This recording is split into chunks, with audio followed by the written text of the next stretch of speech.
Estamos en esta oportunidad teniendo el orgullo de hacer una presentación en donde estamos reuniéndonos con los registradores mercantiles para llevarles información relacionada con la promulgación de lo que fue en febrero la resolución número 19.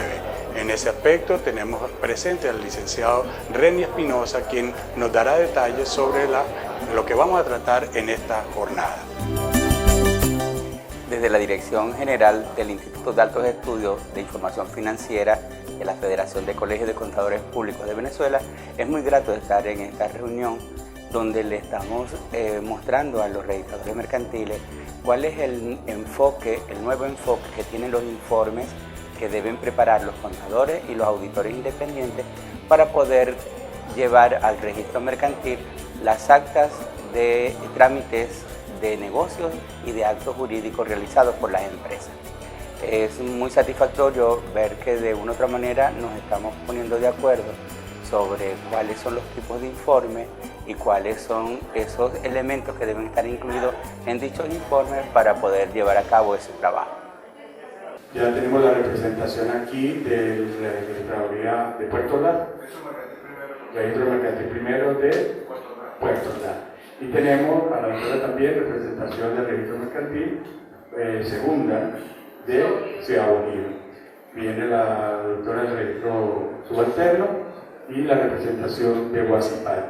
Esa es la importancia que nosotros le estamos dando desde el punto de vista de lo que son actualmente, comenzando este año, todo lo que han sido las promulgaciones de resoluciones, de leyes, que tienen que ver con respecto a la intervención que tenemos nosotros como profesionales de la contaduría pública.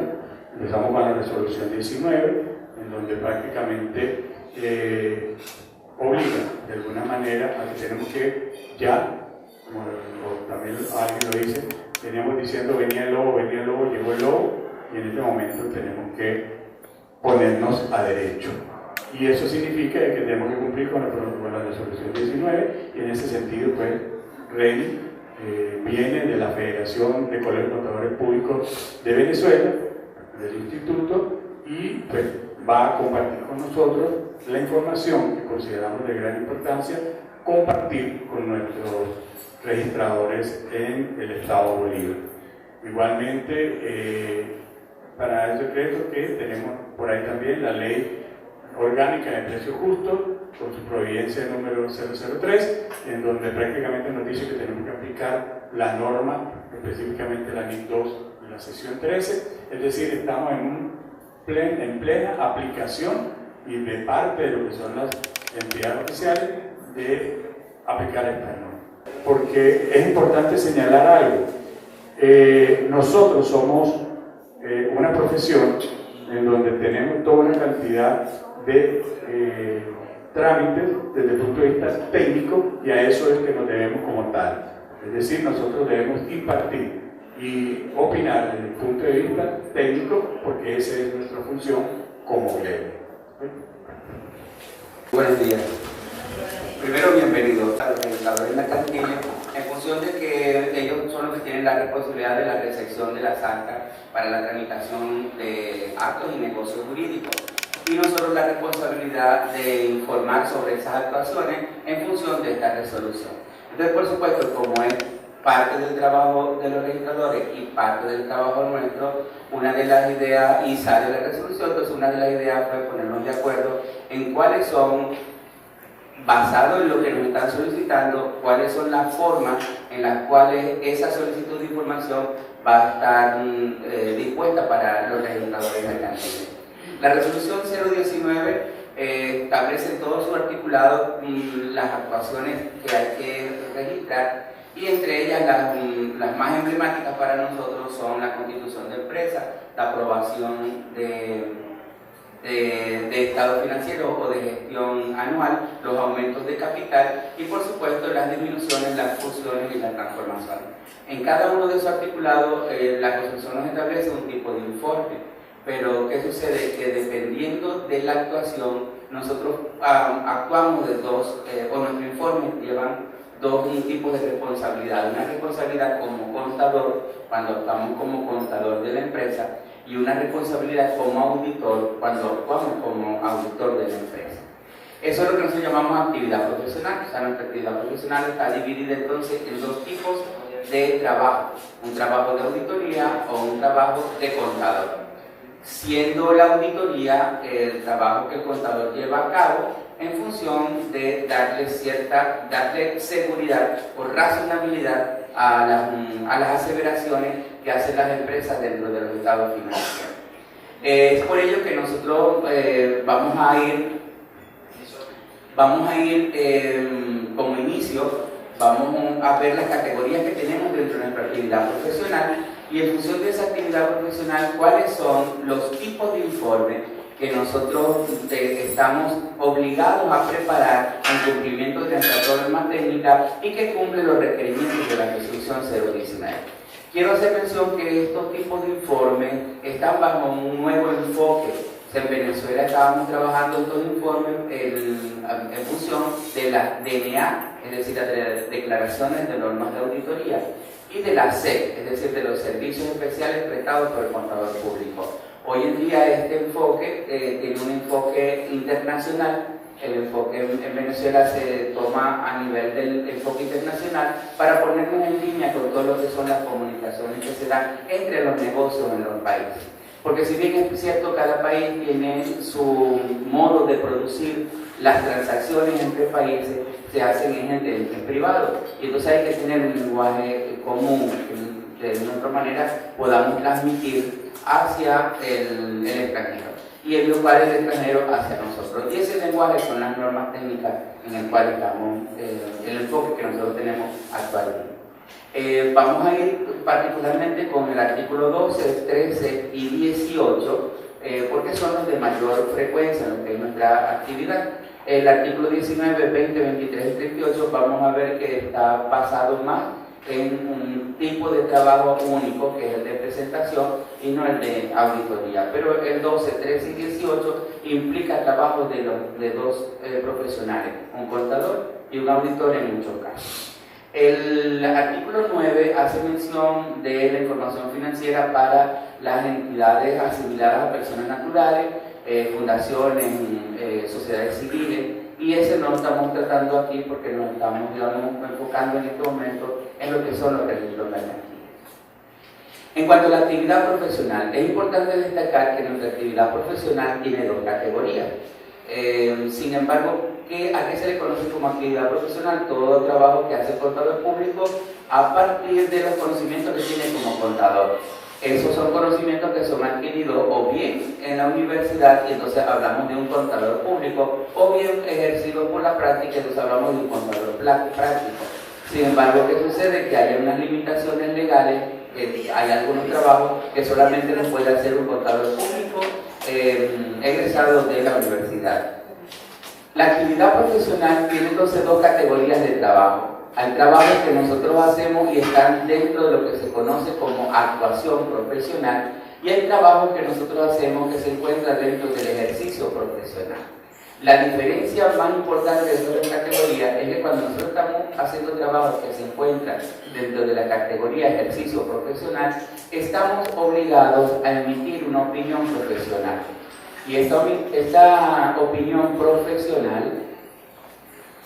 opinión profesional al usuario le debe garantizar cierta veracidad sobre la información que se está suministrando.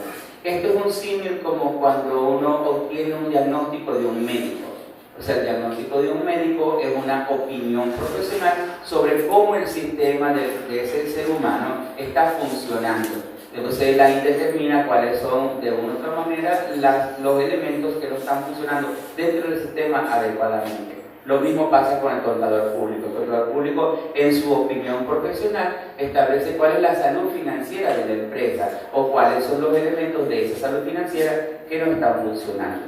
La actuación profesional no requiere opinión profesional, por lo tanto no da ningún tipo de seguridad, de lo que llamamos seguridad jurídica. O sea, la seguridad jurídica está proporcionada siempre cuando tengo la opinión profesional. En función de eso, vemos que entonces nosotros tenemos como contadores establecer informes de ese diagnóstico. o esa opinión que hacemos. Cuando el informe cuando lo hacemos con un trabajo de auditoría, como auditor independiente, ese informe tiene una figura que se llama dictamen. Ese dictamen, por supuesto, puede venir dado por 3 tipos de trabajo que nosotros hacemos como auditores. Nosotros podemos hacer un trabajo de auditoría de estado financiero, entonces ese dictamen generará un informe de auditoría, pero también podemos hacer un dictamen o emitir una opinión sobre la revisión de estado financiero. En ese caso, entonces, emitimos el dictamen es producto de un informe de revisión, o también podemos emitir una opinión cuando hacemos un trabajo de atestiguamiento. Es decir, cuando el dictamen surge de un informe de atestiguamiento. ¿Cuál es la diferencia? Que cuando hacemos un informe de auditoría, ese dictamen tiene la forma de una opinión de auditoría, pero cuando hacemos un dictamen de una revisión, entonces ese informe tiene la forma de una declaración de revisión. Y cuando hacemos un trabajo de atestiguamiento, ese dictamen tiene entonces una forma de conclusión del trabajo de atestiguamiento. Pero los 3 son opiniones profesionales que de una u otra manera dan garantías sobre algunos aspectos de la información financiera que se está auditando, revisando o atestiguando. Una diferencia que tenemos es que cuando hacemos informes de auditoría o hacemos informes de revisión, eso se hace sobre estado financiero. O sea, yo no puedo hacer auditoría sobre algo que no sea estado financiero, yo no puedo hacer revisión sobre algo que no sea estado financiero, pero sí puedo dar una opinión de auditoría sobre algo que no sea un estado financiero, sino otra información financiera, y de allí el trabajo de atestiguamiento. En el caso de las actuaciones que irían al SAREN, el informe de auditoría da veracidad razonable. No da veracidad absoluta, porque en ningún caso se puede dar veracidad absoluta, porque dentro del estado financiero hay algunas partidas que son estimadas. Y en función de que son estimadas, la partida que realmente ocurra o la realidad de lo que ocurra, de una u otra manera va a estar diferenciada de lo que se está presentando. Entonces, por eso no se establece verdad absoluta, porque en ningún momento, ninguna profesión puede dar veracidad absoluta. Un médico no puede decir, usted realmente tiene esto. A usted se le diagnostica en función de unos síntomas y ese es el resultado que se da, pero el sistema probablemente puede tener otros elementos que no están contemplados dentro de ese diagnóstico que se dio. El informe de auditoría se hace sobre muestra aleatoria de una población, es decir, yo no lo hago sobre la población completa, sino que tomo una muestra que da entonces razonabilidad relativa, no absoluta, sobre la preparación del estado financiero que está presentado adecuadamente y sobre la veracidad de la información que está ahí incluida. El informe de revisión, la seguridad que da no es una seguridad razonable, es una seguridad moderada. Por eso, en nuestra opinión, a los registradores mercantiles o al registro mercantil no debe ir nunca un informe de revisión, porque el informe de revisión, al tener una seguridad moderada, no da seguridad jurídica, porque ahí no se revisan todos los aspectos. Ahí esencialmente lo que se hace es una revisión de unos aspectos para poder tener, digamos, una visión un poco más clara de lo que está en el estado financiero, para asegurar de que, bueno, no conseguimos errores, pero no podemos asegurar que estén preparados de forma razonable. Sin embargo, creemos, no hay ninguna razón para decir que no lo están. Entonces, no da una seguridad como lo da una auditoría, sino que da una seguridad de tipo moderado. El informe de atestiguamiento da seguridad jurídica, porque ahí nosotros somos testigos de la veracidad de los hechos que se están describiendo ahí. En este caso, entonces, recuerden, para cuando preparamos estado financiero, cuando auditamos estado financiero, vamos a hacer entonces una opinión de auditoría y será entonces un dictamen que lleva a cabo, debe incluido una opinión de auditoría. Pero cuando es otra información financiera la que se audita, nos damos la forma de nuestra opinión, no tiene forma de opinión de auditoría, sino de conclusión del trabajo que estamos realizando. En el informe del contador, ahí cuando actuamos como contador, no como auditor, entonces nuestros informes tienen 3 figuras: O es un informe de preparación de estado financiero, porque preparamos estado financiero, o es un informe de compilación de información financiera, porque lo que preparamos es información financiera, pero no es un estado financiero, o es un informe de hallazgo, cuando lo que hacemos son procedimientos previamente convenidos. En el caso para los registradores mercantiles irán informes de preparación e irán informes de compilación, pero no pueden ir informes de hallazgo porque el registrador mercantil no conviene ningún procedimiento con el empresario para que se le aplique su información financiera. O sea, lo que exige, y la resolución 19 lo que exige es: dame la preparación de los estados financieros, o dame la auditoría de los estados financieros, o dame la auditoría de una información que no es un estado financiero, pero necesito tu opinión profesional. En conclusión, a los registros mercantiles irán dictamen del informe del auditor independiente con un dictamen de auditoría, porque se auditó unos estados financieros, o irá un informe, una opinión bajo la figura de una conclusión, porque se auditó una información financiera que no es estado financiero y se hizo entonces por un trabajo de atestiguamiento.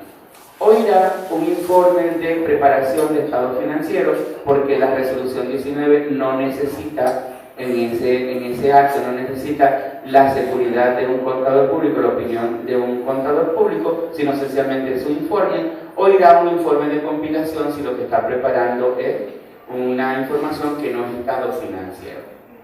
Recuerden, informe de preparación, informe de compilación, no lleva opinión, porque lo que están pidiendo es esencialmente la consignación del informe como tal, el estado financiero, mientras que la auditoría o el atestiguamiento sí lleva una opinión, porque ahí se están pidiendo opinión nuestra como profesionales.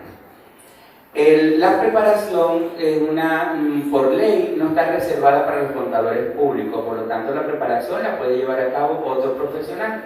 El ejercicio profesional, es decir, la auditoría y el atestiguamiento, sí está reservado por ley para el contador público y no lo puede llevar ningún otro profesional en Venezuela, sino sencillamente contadores públicos.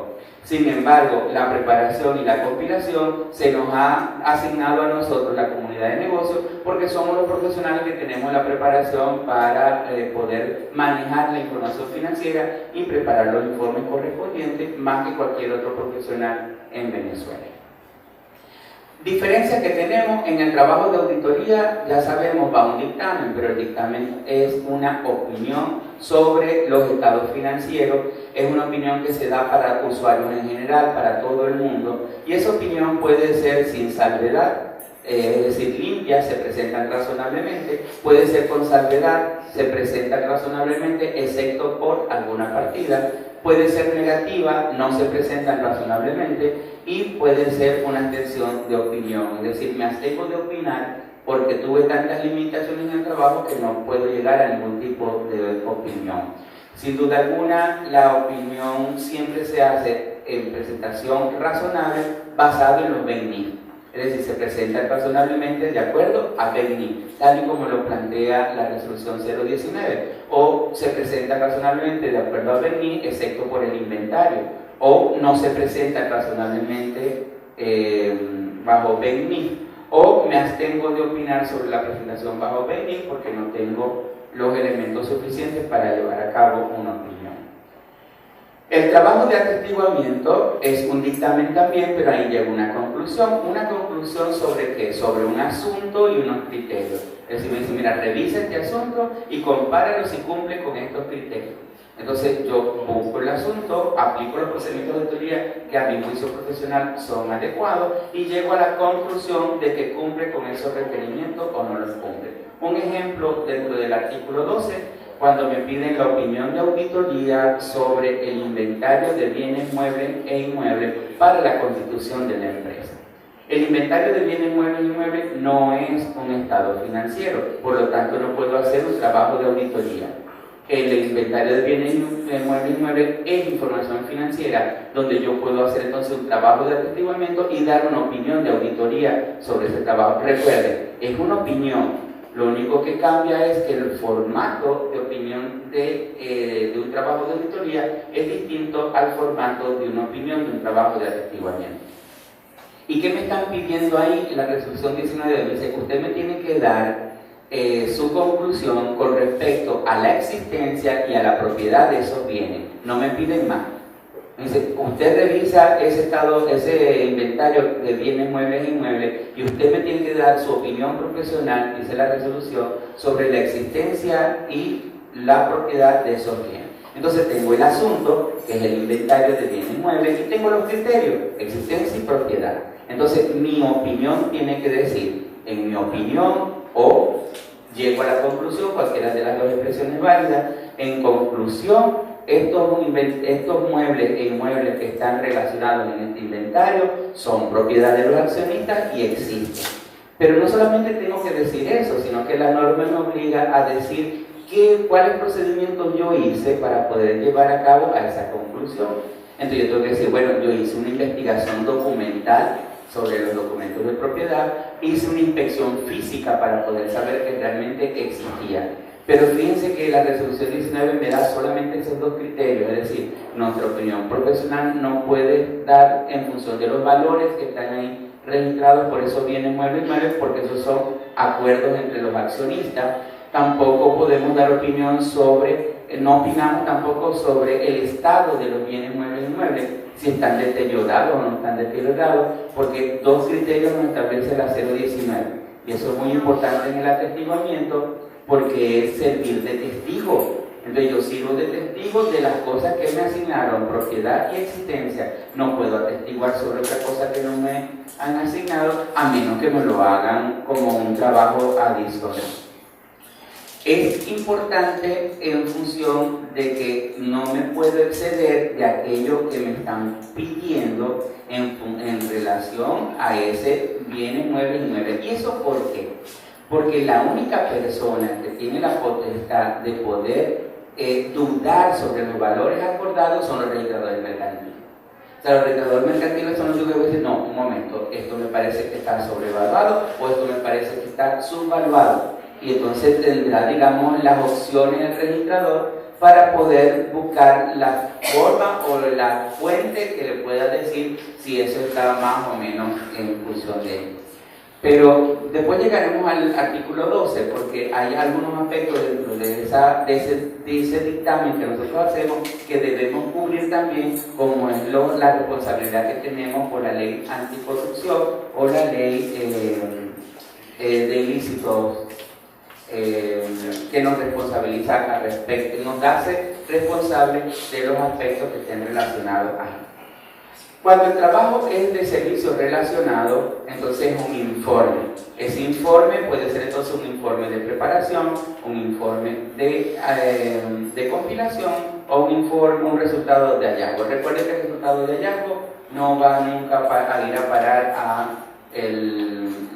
los registradores mercantiles, porque esos son convenios que se hacen de procedimiento y el registrador mercantil no conviene con el empresario para tratar la información financiera, sencillamente es receptor. Importante, cuando estamos trabajando en trabajos de auditoría o en trabajos de atestiguamiento, nuestros roles como auditor, mientras que cuando estamos trabajando en servicios relacionados, nuestros roles como contador. Y esas son dos personas totalmente distintas, es decir, quien prepara un estado financiero no lo puede auditar.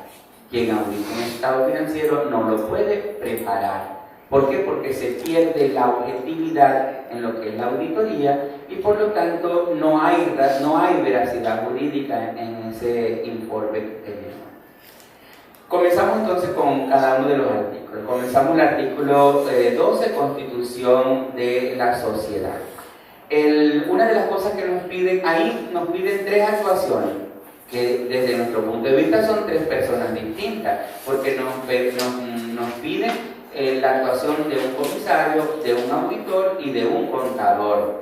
Claro, lo que se lleva al registrador mercantil es solamente la carta de aceptación y el informe del trabajo del auditor. No, al registrador mercantil no llega el informe del trabajo del contador, porque del trabajo del contador lo que llega es el inventario de bienes muebles e inmuebles que preparó y que el auditor hizo su revisión. Con respecto a la carta de aceptación, había un problema que si se incluía la fecha de la asamblea o no. Eso, en las actas de constitución, la costumbre es que la fecha de la asamblea no se incluya. Y por lo tanto, bueno, si el abogado incluye el acta y así se la acepta en el registro mercantil, nosotros incluiremos en la carta la fecha. Pero si en el acta no aparece la fecha, no la incluimos, porque ese trabajo de incluir la fecha no es nuestro, sino es el contador, y el abogado y el registrador mercantil. Lo que sí es que la carta de aceptación dice que debe ir en papel común. Nos parece propio que vaya en papel común, porque la aceptación de comisario la puede hacer un contador, un economista o un administrador. Entonces nos parece propio que vaya en papel común. Y también dice que debe ir visado. El visado, el concepto visado, tenemos que distinguirlo. ¿Cuál es el concepto visado que aparece en la 019 y cuál es el concepto visado que manejamos nosotros los contadores? El visado, desde el punto de vista de la 019, que es un concepto jurídico, es que debe estar firmado por el profesional. Es decir, si yo soy el profesional que estoy aceptando la carta el cargo de comisario, entonces yo debo firmar. El firmar esa carta es lo que se considera visado desde el punto de vista del derecho. Nosotros los contadores, al visado es lo mismo, es la firma del contador, pero que de una u otra forma tiene otras garantías, que es que sencillamente el Colegio de Contadores Públicos le da, en donde yo estoy inscrito, le da la garantía a quien usa esa carta de aceptación de que esa persona es contador público, que tiene un CPC, que está solvente con el colegio, y además de eso que no tiene ningún tipo de sanciones disciplinarias por nuestros tribunales, ni tampoco está inhabilitado para actuar. Entonces, por eso que le digo que el visado nuestro tiene una connotación de más elementos, pero sigue siendo lo mismo.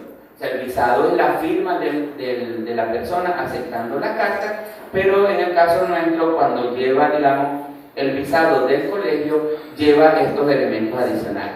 Pero en la carta de aceptación no hay la obligación de visar, primero porque lo piden en papel común y es lógico, y segundo porque ahí no hay ninguna actuación. Ahí lo que hay es sencillamente la actuación de la aceptación. Ahí lo que hay es la aceptación de un trabajo. Ahí yo no hice nada, yo no he revisado nada, sino que acepté el trabajo de comisario. Entonces, por eso es que esa carta, como va en papel común, no necesariamente tiene que ir por el visado del colegio, y eso está reglamentado tanto en el reglamento de visado como en el reglamento de uso de papel de seguridad. Es decir, solamente se visan por el colegio las actuaciones profesionales, y la carta de aceptación todavía no hay. Yo no he actuado, lo único que he hecho es aceptar un cargo. El inventario de los bienes e informe de auditoría sobre la propiedad y existencia de los bienes emitidos por un contador o contadora público visado y presentado en papel de seguridad. Ahí sí, este trabajo no lo puede hacer ningún otro profesional. La carta de aceptación puede ser contador, economista o administrador, pero este informe de auditoría no lo puede hacer sino solamente un contador público. ¿Por qué? Porque solamente los contadores públicos podemos hacer, por ley de ejercicio, artículo 7, los informes de auditoría. Pero fíjense que como el inventario de bienes muebles e inmuebles no es un estado financiero, entonces la opinión de auditoría que damos no es una opinión de una auditoría de estado financiero, sino el atestiguamiento sobre un asunto y sobre los criterios que conforman ese asunto, que es la propiedad y existencia de los bienes. Nuestra conclusión será: estos inmuebles y bienes muebles que aparecen en el inventario son propiedad de los accionistas, y además de eso existen. Y tienen que ser su propiedad de los accionistas, porque no pueden ser propiedad de la empresa, porque la empresa todavía no existe. Entonces la empresa no puede haber comprado nada. Una cosa importante, ¿cuál es la diferencia de lo que hacíamos antes? Nosotros antes hacíamos un balance de apertura. Y en ese balance de apertura colocábamos el efectivo y los bienes muebles e inmuebles. Hoy en día, muy acertadamente, en la resolución 19 dice, no, sobre el efectivo no me dé ninguna opinión, porque sobre el efectivo yo le voy a pedir al banco que me emita una carta y es lo que están pidiendo. O sea, el efectivo tiene que el banco es el que va a tener la responsabilidad de simplemente decir, sí, aquí el dinero está es el banco. Los contadores no. El auditor que me diga es sobre los bienes. Eso es lo que da seguridad jurídica al acto de constitución. De constitución. Como les dije, este informe tiene una forma distinta. Dice informe del auditor independiente o dictamen del auditor independiente porque es un auditor quien lo hace, pero la forma es distinta. Tiene un párrafo de alcance igual que el de auditoría, pero no dice he auditado, sino que dice he revisado. Porque como no es estado financiero, no utilizamos la palabra auditoría. Dice he revisado el inventario preparado por la empresa, porque el auditor no lo puede preparar, lo tiene que preparar la empresa. Lo prepara el contador y el contador hace su informe, pero ese informe es del auditor, porque ese es un informe interno, ese no va al servicio al registro mercantil. Ese es un informe que el contador le debe entregar al auditor sobre la preparación. Entonces el auditor dice en el alcance que he revisado este inventario a tal fecha para poder comprobar la existencia y la propiedad de los bienes.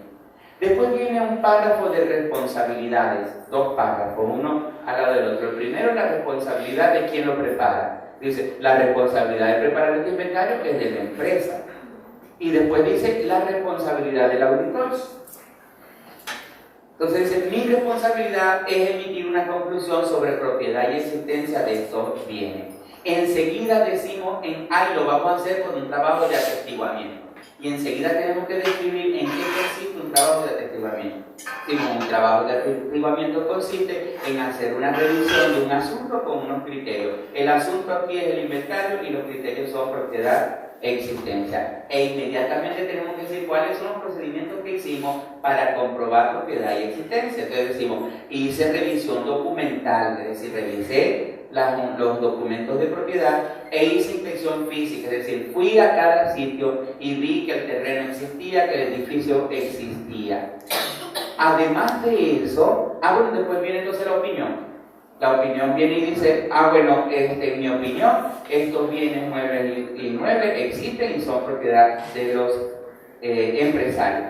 Pero aquí hay algo muy importante, que también dentro de esa opinión se involucra el hecho de que yo revisé que venía de actos lícitos, porque si yo no hago esa revisión, entonces estoy evadiendo la responsabilidad que me da toda la norma jurídica anticorrupción. O sea, yo tengo que en esa declaración que yo hago, estoy diciendo que yo revisé que no viene ni de droga, ni viene de tratantes de seres humanos, ni viene de lavado de activos, ni nada de eso, ¿okay? Que son obtenciones de dinero legal. Y además de eso, también tengo que asegurarme como auditor de que esos bienes, que si son bienes mancomunados, entonces todos los comuneros que no son accionistas han decidido cederle a ese que es el accionista la propiedad para que él pueda trasladarla a la empresa, porque eso incluye la mancomunidad, la comunidad conyugal.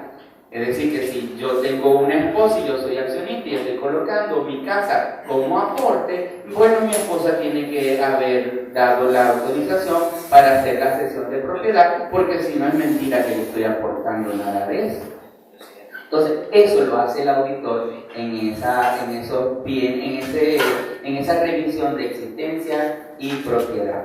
Es un atestiguamiento, el dictamen entonces incluye una conclusión. Recuerden, podemos decir, en mi opinión, estos bienes muebles son propiedad de los empresarios y existen, o puedo decir en conclusión, porque es una opinión profesional, lo que es que utilizamos tres palabras distintas, o la norma nos sugiere tres palabras distintas para saber de qué tipo de trabajo de auditoría provino, si fue de un trabajo de auditoría de estado financiero, o de atestiguamiento o de revisión.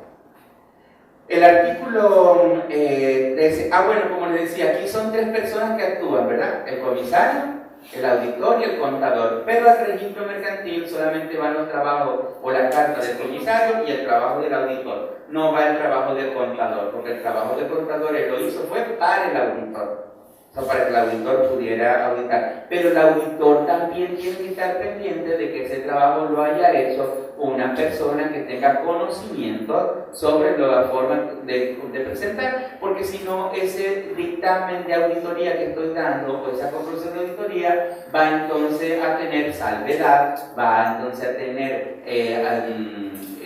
notas adversas, o va a tener precisamente una limitación o una abstención. Y eso no va a llegar al registrador mercantil entonces nunca, porque si el dictamen viene y dice, bueno, yo tengo dudas de que eso es propiedad de la empresa, una limitante, porque no me dejaron ver los documentos. Tengo dudas de que existen porque no me dieron la dirección de los bienes muebles. Yo creo que ningún registrador mercantil va a aceptar eso como un acto de aporte, porque si hay dudas importantes, pues entonces realmente los aportes no existen. Entonces eso tenemos que, nosotros los auditores, cuando hacemos esto, tenemos que estar pendientes de ello. Fíjense que aquí el registrador mercantil está soportando la veracidad del acta o del acto, lo está soportando en la opinión profesional de un auditor. O sea, lo está soportando bajo ese esquema. Vamos con el artículo 13, aprobación de ejercicio económico. Esto se hace todos los años, a lo que finalice el año se preparan los estados financieros y posteriormente, enero, febrero, marzo del otro año, en la primera asamblea de accionistas se hace una aprobación de los estados financieros y se hace la planificación del año, se hace la aprobación o no aprobación, se sugiere la modificación por recomendación del comisario y todo lo demás, y por supuesto para ello se solicita el trabajo de un contador público para que prepare los estados financieros. Pero recuerden que también puede ser un administrador, un economista, un odontólogo, quien sea, porque la preparación del estado de los estados financieros no emite opinión, sino que sencillamente se hace el resumen o se reúne la información bajo este esquema. Aquí nos preocupó un poquito el asunto porque la resolución dice presentación de estado financiero. Quiere decir que nos están pidiendo un informe como opinión, sino sencillamente un informe de preparación. Mire, estos son lo que estaba ahí en la contabilidad, esto es clasificado de esta manera, pero yo no doy seguridad sobre ello. E incluso el informe dice, no he auditado ni revisado los estados financieros, por lo tanto no emito ninguna opinión al respecto. Pero esto lo está pidiendo la resolución 19 de esa manera, presentación, no pide informe de auditoría. Nosotros, dentro del documento que estamos consignando ante el SAREN Central, estamos recomendando que aquí haya un informe de auditoría, porque de una u otra manera eso les da seguridad, mientras que el informe de preparación no tiene ninguna seguridad. Aquí hay dos cosas interesantes, ¿no? Primero, que la resolución sale el 14 de febrero, 14 de febrero, de enero, 14 de enero, sale la resolución y viene y dice, bueno, los estados financieros tienen que consignarse bajo BENI. Entonces, por supuesto, como yo voy a consignar ahora en el 14 los del año 2013, esos van bajo BENI, porque en Venezuela estamos obligados a aplicar BENI desde el 2011 para las pequeñas y medianas entidades y desde el 2008 para las grandes entidades. Pero aquí hay un problema importante para aquellas empresas que no han presentado su estado financiero ante el registro mercantil en forma adecuada en cada año. Y por ejemplo, ahora en el 2014 van a presentar el 2013, el 12, el 11, el 10, el 9, el 8, el 7, el 6 y el 5. Entonces había el asunto de, bueno, ¿cómo lo voy a presentar? Voy a presentar desde el 2005 hasta el 2013 bajo BENI, o voy a presentar 2005 hasta el 2011, 10 bajo DPC, y 11 y 12 y 13 bajo BENI, que es donde estaba obligado. La resolución no hace mención al respecto. Nosotros lo que estamos es dándole al SAREN Central y a los registradores desde cuándo estábamos nosotros obligados, para que de una u otra manera ellos establezcan cuál va a ser la presentación que se va a hacer cuando se da ese incumplimiento. Por eso colocamos ahí el párrafo 2 de la BA 6, el boletín de aplicación de la BA 6, donde se establecen las fechas en las cuales nosotros como contadores estábamos obligados a llevar los BNI. ¿Por qué se hace esta mención? Porque es un tratamiento, eso es un tratamiento especial, esos son casos especiales, porque lo normal es que todos los años se hayan incorporado el registro, y esto es un caso donde no has incorporado desde el 2011 hacia atrás. Entonces, por supuesto que eso habrá que llegar, digamos, nosotros estamos pasando el cronograma y aspiramos que el SAREN central se pronuncie al respecto. Mientras tanto, cada registrador mercantil está haciendo la interpretación del artículo 13 en función de esto, y algunos registradores vienen y dicen, bueno, está bien, pásame hasta el 2011 el DPC y los otros en BNI. Hay otros que dicen, no, me los hace todo en BNI, porque ahí dice que es en BNI y no es culpa mía que no me lo haya presentado, ¿no?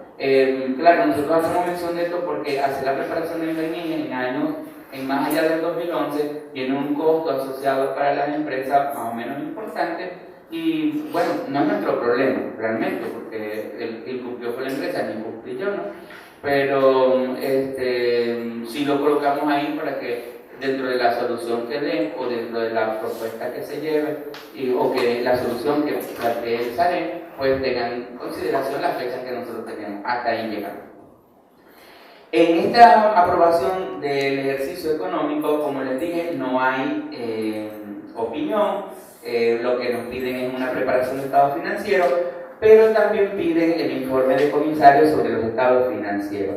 Asumimos que en este informe de comisario es donde, por eso que nos están pidiendo el informe de auditoría, porque asumimos que la veracidad la están buscando en el informe del comisario, porque el comisario sí tiene a nivel del Código de Comercio una cantidad de funciones que son para informar sobre aspectos que me imagino es donde se van a asegurar. Sin embargo, nosotros estamos haciendo recomendación al SAREN para que la aprobación no se pida presentación únicamente, sino que se pida un informe de auditoría también. Aquí en este artículo hay una parte que indica acompañado de los estados de resultados. Es decir, se habla informe de comisario sobre los estados financieros acompañado de los estados de resultados. Ahí nosotros nos parece que hay redunda el asunto, porque estado financiero involucra estado de situación financiera, estado de resultados, estado de movimiento de la cuenta de patrimonio y el estado de flujo efectivo y sus notas. Entonces, decir los estados financieros y que incluye el estado de resultados parece como que está redundando. Una cosa importante también es establecer que un estado completo, un juego completo de estado financiero que cumpla con BNI involucra los 4 estados financieros y las notas. Hacemos mención de esto y lo hacemos en esta jornada con los registradores, porque en ocasiones hemos visto que nosotros preparamos los estados financieros, incluimos las notas, y cuando llegan al registro mercantil las notas se las han desincorporado. Y entonces solamente presentan los estados financieros. Claro, eso tiene una razón económica, que como las notas son folios adicionales y hay un arancel que se paga por folio, al quitar esas notas pues tengo menos folios y por lo tanto menos la cantidad de bolívares que pago en arancel. Pero si yo elimino las notas, ya eso no está bajo BNI, porque las notas son parte integral de los estados financieros y describen y detallan aquellos aspectos que están en el estado financiero, que de otra forma el usuario no va a tener comprensión adecuada de esos estados financieros. Entonces, ahí sí, digamos, vamos a tener que estar atentos de que las notas estén incorporadas, de que las notas vayan hasta el registro mercantil y no las excluyan para que haya menos cantidad de papel en ese caso. El artículo 18 habla sobre el aumento de capital, de capital social. Aquí hay cosas bien interesantes porque nos requieren una información para cualquier tipo de aumento de capital, pero hay 2 aumentos de capital en particular donde requieren la presencia de un auditor o el informe de auditoría. Vamos a hablar primero del aumento de capital por cualquier razón. Es decir, aumento de capital porque hice nuevos aportes en efectivo o en bienes y en especie, en efectivo y en especie, o porque hice decreto de dividendo, o porque hice corrección monetaria, o porque hice capitalización de deuda, capitalización de creencias con los accionistas, para cualquier tipo de aumento, están pidiendo una presentación de un estado financiero de fecha intermedia visado por un contador público antes y después del aumento.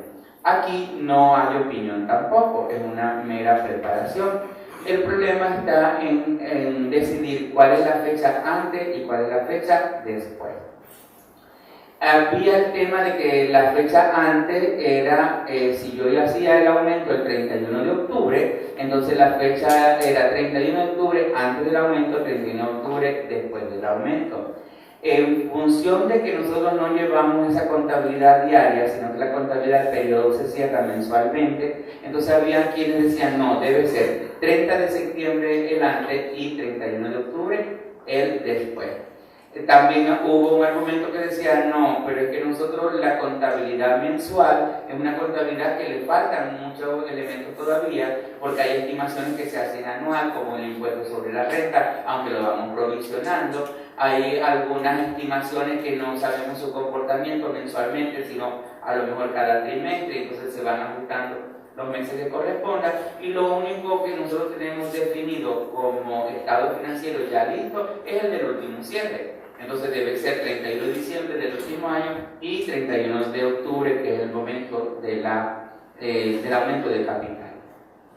Nuestra recomendación fue, nos vamos a trabajar el día de la fecha del aumento de capital como la fecha después. Pero la fecha antes vamos a irnos hasta el último estado financiero entregado al registro. Es decir, si el último estado financiero que ya está aprobado en la asamblea es el 31 de diciembre, entonces colocaré antes 31 de diciembre y después 31 de octubre. Pero eso sí, como entre diciembre y octubre son muchos los eventos que pueden haber ocurrido en ese patrimonio, entonces vamos a incluir una nota conciliatoria que digamos, miren, desde el 31 de diciembre hasta el 31 de julio, el capital social aumentó de esta manera. Fue en efectivo en abril, fue en bienes muebles en junio, porque hice dos aumentos, uno en abril y uno en junio, y ahora en octubre estoy haciendo el otro aumento. Es decir, conciliar lo que haya ocurrido en el capital social entre la fecha antes y la fecha después. Algo similar como el ejemplo que tenemos ahí. Pienso que, por ejemplo, el capital social, tengo 30.000 bolívares al 31 de diciembre y tengo 60.000 bolívares al 15 de octubre. Es decir, hay un aumento desde diciembre hasta octubre de 30.000 bolívares. En la nota, entonces digo, bueno, yo comencé con 30.000 bolívares, pero en el 30 de abril hubo un aumento que fue por corrección monetaria, ¿okay? Y ahora el 15 de octubre de 10, y por eso es que el 15 de octubre hay un aumento de 20, y por eso llego a 60. ¿Por qué? Porque hubo dos procesos con el capital social, que uno fue una corrección monetaria que se hizo en abril y ahora el aumento en efectivo o en especie. Claro, cada uno de ellos lleva sus detalles, es decir, los 20 yo los hice tanto en efectivo, tanto en especie. La corrección monetaria se hizo sobre ¿cómo se llama? Los estados financieros del 31, tal y como lo establece la provisión 019. Pero es hacer ese tipo de conciliación. Aquí nos llamó la atención que para el aumento de capital no exigen la rigurosidad de la constitución de la empresa. Es decir, en la constitución de la empresa exigen un informe de auditoría para los bienes muebles e inmuebles, pero en el aumento de capital no, solamente pide preparación del estado financiero y no piden actuación de un contador que les dé veracidad sobre la existencia y la propiedad de esos bienes muebles e inmuebles. Si nosotros pensamos que aquí debería solicitarse igualito al banco la carta con el efectivo, si fue en efectivo el aumento, la confirmación bancaria, y a un auditor la auditoría sobre los bienes que estén aportando, muebles e inmuebles, y que se vayan a incorporar con el capital social. Porque aquí no hay ningún tipo de seguridad al respecto, esencialmente se hace la preparación. Recuerden que no solamente un contador puede hacer esta preparación, sino que puede hacer otro, aunque la resolución sí establece que tiene que ser un contador público. Pues pero no hay, digamos, la opinión, la preparación no va a tener opinión. Por eso nosotros dentro del documento que estamos llevando al SAREN Central estamos diciendo, mira, aquí en el artículo 18 sería recomendable que tuviera la misma rigurosidad que tiene con la Constitución, porque es igual, son nuevos bienes que están incorporándose y debo estar, digamos, yo debo satisfacerme, o yo debería satisfacerme, de que esos nuevos bienes realmente son aportes y no resulta ser que es una máquina que compró la empresa y entonces la están colocando como nuevos aportes, o sea que es propiedad de la empresa, no es propiedad de los accionistas y la están colocando como nuevos aportes, como en algunos casos ha ocurrido. En el artículo 18 hay dos casos especiales de aumento: el aumento cuando se hace con corrección monetaria y el aumento cuando se hace capitalización de creencias con los accionistas. En esos únicos dos casos es que están pidiendo que actúe un auditor. En corrección monetaria, ¿a qué se refiere eso? Yo he estado haciendo ajustes o hago ajustes por inflación todos los años porque estoy obligado tanto fiscalmente como financieramente. Entonces yo hago, el fiscalmente no se lleva en los libros legales, el financiero se lleva en los libros legales. Entonces yo tengo, por ejemplo, un capital social de 2.000 bolívares, que es el valor nominal. Y por inflación, ese capital social está en 6.000 por el ajuste por inflación. Es decir, tengo 4.000 bolívares de diferencia, que es lo que nosotros llamamos actualización del capital. Actualización por efectos de la inflación. Es bueno tener claro que esos 4.000 bolívares no es un mayor valor del capital, sino que es una expresión distinta de ese capital, porque el poder adquisitivo de los bolívares cuando se constituyó no es el mismo poder adquisitivo de los bolívares actualmente. Entonces no se agrega valor aun cuando se aumentan los activos y se aumenta el capital social por ese efecto. O sea, se aumenta su valor desde el punto de vista nominal, pero no hay un agregado de valor. Entonces, ¿qué está planteándose aquí en la resolución 19? Que si los accionistas van a colocar esos 4.000 bolívares como parte del valor nominal, van a cambiar el valor nominal de las acciones, ese proceso se llama corrección monetaria y por lo tanto debe venir acompañada de esa acta con el informe de auditoría de los estados financieros del último ejercicio de donde sale la corrección monetaria. Entonces aquí están pidiendo el informe de auditoría. Por eso es que también nosotros para la aprobación de ejercicio recomendamos entonces el informe de auditoría, porque ya estaría listo el informe de auditoría para cuando se vaya a hacer la corrección monetaria en el año siguiente. Esta corrección monetaria, cosas importantes: si yo tengo 4.000, todos los 4.000 tienen que ir a sumarse al 2.000. Yo no puedo sumar parciales. Bueno, no voy a agarrar nada más 3.000 y voy a dejar 1.000 en actualización. No. Porque eso no son ni dividendos, ni utilidades, ni valores adicionales. Eso es el mismo valor, lo que está dividido en fechas distintas. Entonces, pero eso es el mismo valor, eso no tiene una diferenciación, tiene que ir completo.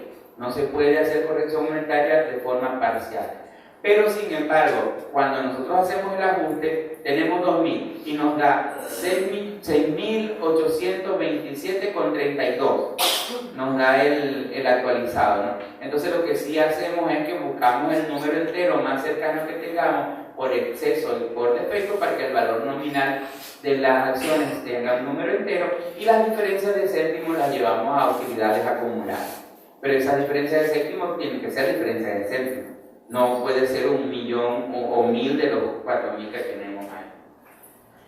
El otro caso es la capitalización de acreencia. En este caso, aquí sí hay una auditoría, porque se auditan los estados financieros y tiene que haber una opinión de auditoría. Son los estados financieros del último ejercicio los que se tienen que acompañar con un informe de auditoría.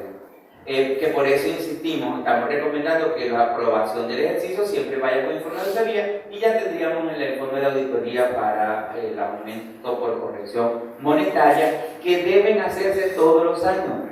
Todos los años que se ajuste por inflación se debe hacer la corrección monetaria, porque yo no puedo aumentar un valor nominal histórico sin haber corregido previamente por actualización. Es decir, si yo tengo 2.000 y tengo 6.000 como actualizado, yo no puedo hacer una incorporación de 2.000 o de 3.000 a los 2.000 y llevar a 5 y tener la actualización. Primero tengo que hacer la corrección para después hacer el aumento que corresponde. La creencia con los accionistas. Esto es que el accionista le debemos, la empresa le debe, el accionista está obligada con el accionista y esa obligación se transforma en capital social, es decir, de un pasivo se pasa a capital social con todo el procedimiento de emitir las acciones o lo que haya que hacer, ¿no? Aquí sí piden, y lo piden así, certificación de la cuenta por pagar del accionista mediante un informe emanado de auditoría. Cuando dicen, hay dos palabras, certificación e informe de auditoría. Por supuesto, yo puedo hacer la auditoría de una partida de un estado financiero. Yo puedo tomar la partida cuenta por pagar accionista y hacer auditoría de eso. El dictamen es muy similar, lo que es que no se va por la NIA 700, sino por la NIA 805, pero ocurre que aquí no lo puedo hacer, porque esta cuenta por pagar accionista, como partida de un estado financiero, está el 31 de diciembre, pero yo quiero hacer el aumento, por ejemplo, con toda la cuenta por pagar que está ahora hasta el 31 de julio. Entonces, ese cuenta por pagar hasta el 31 de julio no está en ningún estado financiero, porque yo no preparo el estado financiero el 31 de julio, yo preparo el estado financiero el 31 de diciembre. Entonces, como no es una partida que está dentro de un estado financiero, sino es que esencialmente es la cuenta por pagarle al accionista hasta la fecha que me interesa, porque yo puedo tenerla no hasta febrero, no la cuenta por pagar hasta julio, o la cuenta por pagar hasta diciembre, o la cuenta por pagar hasta la fecha que estamos haciendo el aumento. Entonces no hacemos el informe de auditoría, no lo hacemos por un trabajo de auditoría, sino que lo hacemos por un trabajo de atestiguamiento. Y vamos a ver la diferencia. Si yo lo hiciera por un trabajo de auditoría, yo voy a decir, la cuenta por pagar de accionista se presenta razonablemente de acuerdo a los BENI. Hasta ahí llego, porque eso es el informe de auditoría, que supone entonces que quien va a leer ese informe sabe cómo se presenta la cuenta por pagar accionista de acuerdo a BENI y sabe todos los requerimientos de reconocimiento y medición para la cuenta por pagar accionista. Ese es un punto. El otro punto es que si yo hago una auditoría, yo hago una muestra, yo tomo una muestra de esa cuenta por pagar, o sea, tomo algunos y hago una inferencia estadística y digo, bueno, eran por ejemplo 70 transacciones que estaban en esa cuenta por pagar, yo seleccioné en muestreo aleatorio, seleccioné digamos 12 por digamos la desviación estándar que yo quería mantener, o el error estadístico que yo quería mantener. De los 70 agarré 12 y los 12 sí realmente están de acuerdo a la presentación razonable como cuenta por pagar. Es decir, que estoy haciendo una revisión, voy a tener una veracidad razonable, que da veracidad jurídica, pero no es, digamos, no reviso toda la población porque estoy haciendo un trabajo de auditoría. Mientras que en una certificación tengo que revisar el 100% de las transacciones. Es decir, si hay 70 transacciones en cuentas por cobrar, tengo que revisar 70 transacciones y tengo que determinar si todas esas transacciones son realmente obligaciones que se tienen con los accionistas. Y el dictamen es distinto, porque no digo se presenta razonablemente, sino que digo, mire, la cuenta por pagar accionista, que sería el asunto, y el criterio es que tengo que revisar que realmente sea una obligación con el accionista. Entonces digo, la cuenta por pagar accionista es una obligación presente con los accionistas y proviene de sucesos en el pasado que fue incorporación de activos por parte del accionista, porque si yo le debo al accionista dinero es porque él me entregó dinero o porque me entregó bienes, ¿cierto? Entonces yo tengo, en la certificación yo digo, concluyo que la cuenta por pagar accionista son obligaciones presentes que se tienen con los accionistas, que provienen del suceso pasado y que fue una entrada de activos antes de esta fecha que generan beneficios económicos para la empresa. Porque si no, no puede ser entonces una cuenta por pagar accionista, así esté registrada en la cuenta por pagar accionista. Siempre pongo este ejemplo, anoche lo hice porque de verdad me llamó mucho la atención de una revisión que fuimos a hacer, una auditoría que fuimos a hacer, hay un aumento de capital en el aumento de capital, uno enseguida, cuando hay un aumento de capital por acreencia del accionista, uno enseguida pide dame el movimiento de la cuenta. Y entonces hay una transferencia que vino de otros pasivos, lo pasaron a cuenta por pagar accionista. Entonces, bueno, dame, entonces, y eso fue hacía 2 años. Entonces, bueno, dame el mayor de otros pasivos para ver qué fue lo que pasaste para cuenta por pagar accionista. Cuando vemos el mayor de otros pasivos, ahí hay un montón de cosas. Todo lo que no cuadraba por ninguna parte lo metían ahí en cuenta por pagar accionista. Pero hay una que nos llama la atención, que era la más grande, que decía ajuste al IVA, que se había hecho el año anterior, o sea, 3 años anterior. Busco ajuste al IVA, busco la cuenta de dónde viene. Resulta que eso venía de IVA retenido y no enterados, porque como los iban a fiscalizar, vinieron y los escondieron para que no los vieran y los incluyeron ahí. Pasó un año, estaban escondidos, no se acordaban de qué era porque llegó un contador nuevo y no revisó, sino que agarró y dijo, no, cuenta por pagar accionista. Y entonces la llevó a cuenta por pagar accionista. También votaron ese contador y llegó otro nuevo. Y entonces el abogado le dijo, mira, vamos a capitalizar a creencia del accionista. ¿Cuánto tiene? Tanto bolívares. Y entonces ese cuenta por pagar accionista pasó a capital social, donde lo que había era IVA retenido y no enterado. Esto quiere decir que un accionista de esa empresa es el señal, porque ese dinero es del señal. Entonces, en una auditoría, en un trabajo de testiguamiento, ese monto, el auditor tiene que decir, no señor, eso no es una obligación con los accionistas. Eso no es una obligación con los accionistas, por lo tanto, ese pasivo no está sujeto a ser capitalizable. Entonces, eso lo hacemos a través de un trabajo de atestiguamiento. No lo hacemos a través de un trabajo de auditoría, pero damos una opinión de auditoría. Lo que quiero que quede claro es que cuando yo hago trabajo de auditoría o trabajo de atestiguamiento, en ambos trabajos damos una opinión de auditoría. Lo único que es que cuando damos la opinión de auditoría, estamos diciendo que hicimos auditoría de estado financiero, mientras que cuando damos una conclusión de atestiguamiento, estamos diciendo que la auditoría la hicimos sobre información financiera que no tenía la forma de estado financiero.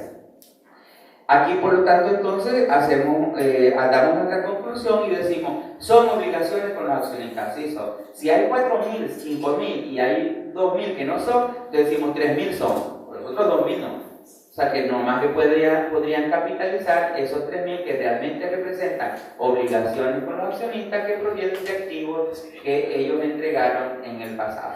Porque tienen que haber incorporado activos o tienen que haber dejado de salir activos, como por ejemplo, tengo un accionista que es trabajador de la empresa.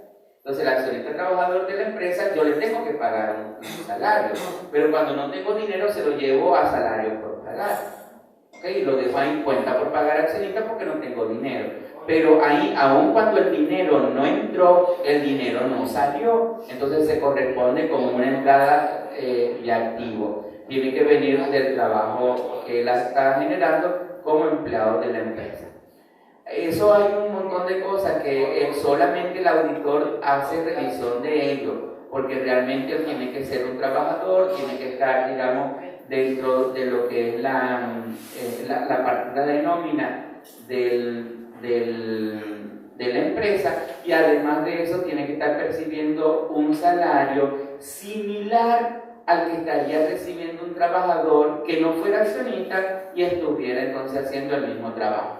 Porque si no puede ocurrir que, por ejemplo, tengo un administrador que yo compran y es accionista, pero yo contrato un administrador, el mejor administrador de la bolita del mundo, que no sea accionista, y yo le pago, por ejemplo, 25.000 bolívares para que administre la empresa. Pero él, como es accionista, le pago 125.000. Entonces, ahí hay, digamos, unos elementos que solamente en un trabajo de auditoría se hace revisión de ellos, en un trabajo ¿cómo se llama? Porque el auditor tiene que establecer que los montos que están ahí están bajo los valores de un mercado de trabajo y no es un reparto de dividendos, porque se está penado incluso por ley de impuestos sobre la renta en la suficacia que tienen de que es un reparto de dividendos. De ahí en adelante, el artículo 19, disminución de capital, desde aquí, desde el 19 en adelante, no hay intervención de auditores. El asesor 19 lo único que pide son preparación de estado financiero. Disminución de capital, se dice presentación de estado financiero de fecha intermedia, avisado antes de la reducción y firmado por un miembro de la Junta Directiva. También es importante aclarar esto, ¿no? Los estados financieros son de la empresa y por lo tanto el auditor, ni el contador ni el auditor puede firmar en esos estados financieros porque no le corresponde y lo tenemos prohibido tanto por nuestra normativa nacional como por nuestro código de ética, porque como no nos corresponde, a nosotros nomás que nos corresponde el informe, y como tal entonces sobre ese informe, ¿qué hacemos nosotros? El diagnóstico de aquello. Otra cosa, esos estados financieros como son de la empresa, no se presentan en papel de seguridad, se presentan en papel blanco o en papel membretado de la empresa, pero no puede ir en papel de seguridad porque no es el trabajo del auditor. El auditor no los prepara, sino que el auditor los revisa. Y el informe, cuando nosotros preparamos el informe y lo visamos, recuerden que entonces el visado, además de estar firmado para nosotros, es estar pasado por el colegio para poder dar garantía al usuario que va a utilizar ese informe de que somos contadores públicos, de que estamos solventes, de que no estamos inmersos en ninguna sanción disciplinaria y que no estamos inhabilitados para llevar a cabo el trabajo. El artículo 20, igualito, disolución de sociedades, presentación de estados financieros de fecha intermedia, visado por el contador público. Aquí también igualito lo que hay en una preparación. Nos llama la atención, por ejemplo, con disminución de capital, que piden también, pero eso no tiene nada que ver con nosotros, pero nos llama la atención porque piden un liquidador, ¿no? En disolución hay un liquidador, pero en disminución no. Y entonces también lo piden en disminución. Yo creo que ahí eso fue que se incluyó una línea que no se borró, pienso yo, ¿no? Porque nos parece extraño, pero eso no tiene nada que ver con la actuación nuestra. No, aquí en el mercantil se pide el liquidador solamente para cuando van a la disolución de la compañía. Sí, pero en la resolución, entre los requerimientos, piden en la disminución un liquidador. Por eso pienso que fue el que quedó de más. Como quedó el estado de resultado, allá también que quedó de más cuando se habla de estado financiero.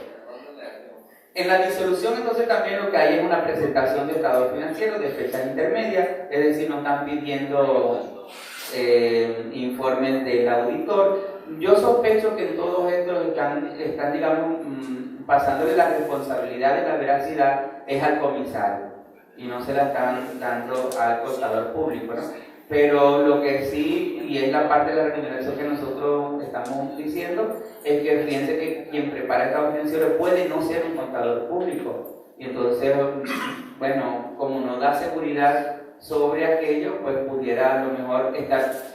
La preparación la puede hacer en la misma empresa, el mismo empresario, porque no hay, digamos, una garantía para ello, ¿no? Sin embargo, lo que sí se resguardó la resolución es que muchos de ellos dicen no tienen que estar preparados por un contador público. Entonces, al menos el profesional es el adecuado, ¿no? Pero no están pidiendo que sea un auditor, sino que sea un contador, y el contador no va a dar opinión en ese informe de preparación porque el informe de preparación no le permite dar una opinión profesional. En el artículo 23, fusión de sociedades, también lo que se presenta, lo que se prepara es unos estados financieros de las empresas que se fusionan. Aquí tampoco dicen si han, porque son estados financieros consolidados los que se van a presentar en este caso de las 2, 3, 4 o 5 empresas. Los piden en esta presentación de estados financieros de las empresas que se fusionan. Entonces pareciera, no está muy claro si presento todo el estado financiero con la suma de todo o si son 3 empresas presentar los estados financieros de cada empresa. Porque como lo lee uno, pareciera que, bueno, voy a presentar el de la empresa 1, la empresa 2 y el de la empresa 3, y ellos tres se reúnen. Pero no me dice que entonces presente el consolidado de las tres. En el artículo 38, en transformación de sociedades, en artículo 38, transformación de sociedades, también dice presentación de estado financiero de fecha intermedia avisado antes y después del aumento, ¿no? Asumiendo que se aumenta en función de lo que es la transformación, ¿no? Aquí lo único que sí, algunos registradores mercantiles con los que hemos conversado dicen, bueno, aquí lo que nosotros nos queremos asegurar es que, por ejemplo, si va a pasar de una forma a otra, haya cubierto todos los requerimientos de la primera forma antes de pasar a la otra. Por ejemplo, si de, qué sé yo, de una unipersonal va a pasar a ser a una empresa de varios accionistas, entonces que haya cubierto todos los requerimientos, o sea, que no le quede nada pendiente como empresa unipersonal para hacer el paso hacia la empresa con muchos accionistas. Eso es el artículo 38, que es transformación de sociedades. Como les digo, tampoco piden actuación de un auditor, sino de un contador, haciendo preparación sin dar opinión. ¿Qué hemos diseñado nosotros desde la Federación para comunicarnos, digamos, tanto la Federación con los colegios con los contadores y con los registradores? Unos cuadernos que hemos llamado cuadernos de auditoría, revisión y atestiguamiento y cuadernos de servicios relacionados. Esos cuadernos les hemos colocado dos colores distintos. Al cuaderno de auditoría, revisión y atestiguamiento le hemos colocado un color naranja y al cuaderno de servicios relacionados un color verde. ¿Y por qué lo hemos diferenciado de esa manera? Porque todo lo que está relacionado en el cuaderno de color verde, que sería el cuaderno de servicios relacionados, son los trabajos que hace el contador público venezolano cuando trabaja como contador, cuando hace un trabajo de contador. Mientras que todo lo que está recogido en el cuaderno de auditoría, revisión y atestiguamiento, que está de color naranja, son los trabajos que hace el contador público, pero cuando actúa como auditor. Por supuesto, la idea de estos cuadernos es que sirva de guía para los colegios, darle apoyo al contador público en la preparación de estos informes.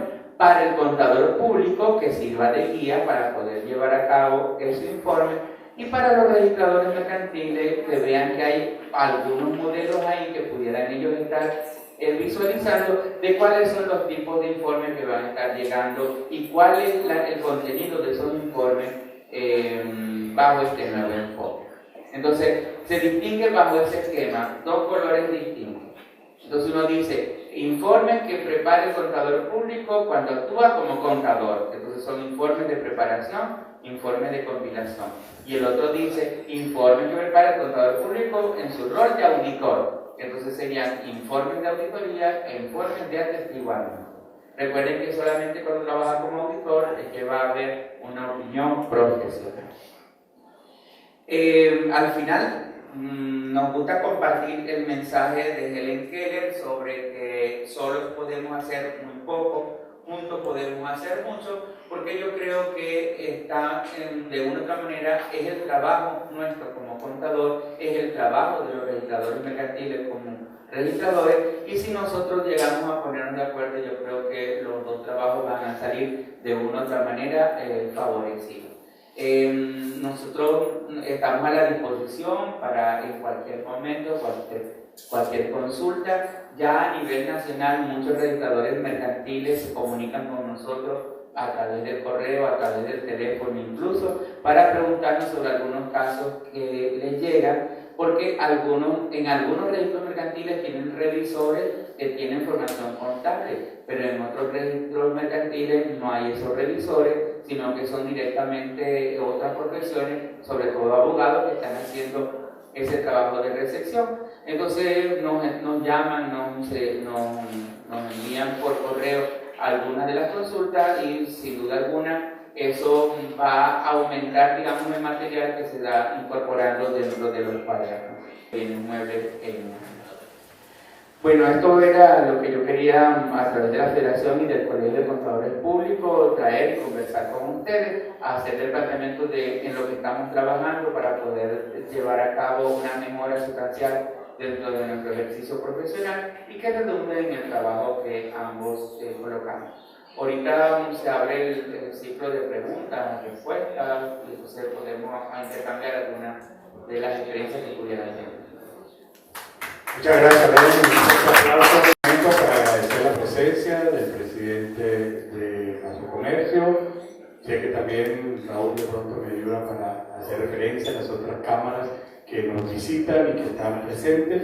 Le agradecemos enormemente, ¿verdad?, su participación, porque independientemente de la relación que estamos teniendo entre contadores o gremio de contadores a través de la Federación y el SAREN y los registros mercantiles, es de gran importancia cómo vamos a actuar dentro de lo que son las entidades y todos los gremios en cuanto a lo que es la obligación a la cual estamos actualmente inmersos. Entonces, nuestro agradecimiento por su presencia y participación. Aquí también a los presidentes, quienes son nuestros consultores del comité de presidentes y que realmente pues, siempre están muy pendientes de los cambios.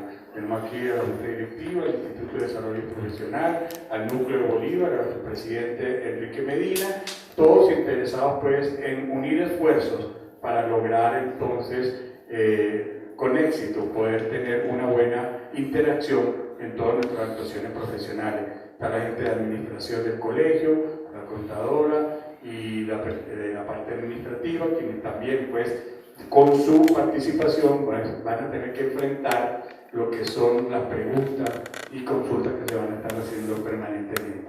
Quiero abrir entonces lo que es la posibilidad, las preguntas que bien pueden hacer los registrados o contribuciones que ustedes pueden hacer con respecto a lo que es este trabajo y pues tienen los micrófonos a su disposición. Muy agradecido por la presencia de los gremios empresariales, específicamente Fede Cámara Bolívar, la doctora Aureli Farfán, el presidente de la Cámara de Comercio de Carolina, Tomás Guerra, el presidente de la Cámara de Comercio de la Construcción, el ingeniero Oscar Gómez. La idea es que queremos, el presidente Col, queremos que los gremios empresariales interactúen con el registrador mercantil y los contadores a los fines de que las actuaciones que nosotros tengamos, producto de los requerimientos de los empresarios, podemos cumplir con lo establecido con la resolución 19. Si hay alguna pregunta al respecto, por favor, estamos a disposición para que el REGI nos clarifique esta magistral exposición. Antes quiero, de verdad también me había olvidado, en la parte de atrás está Víctor, él es el representante de la empresa Algoritmo, quien es nuestro webmaster, y él está tomando nota de todo esto, porque pues vamos a colgar en nuestra página esta información para que ustedes puedan disponer de ella. Adelante, Andrés, nuestro primer presidente del Colegio de Contadores Públicos de Estado Bolívar y que nos acompaña hoy.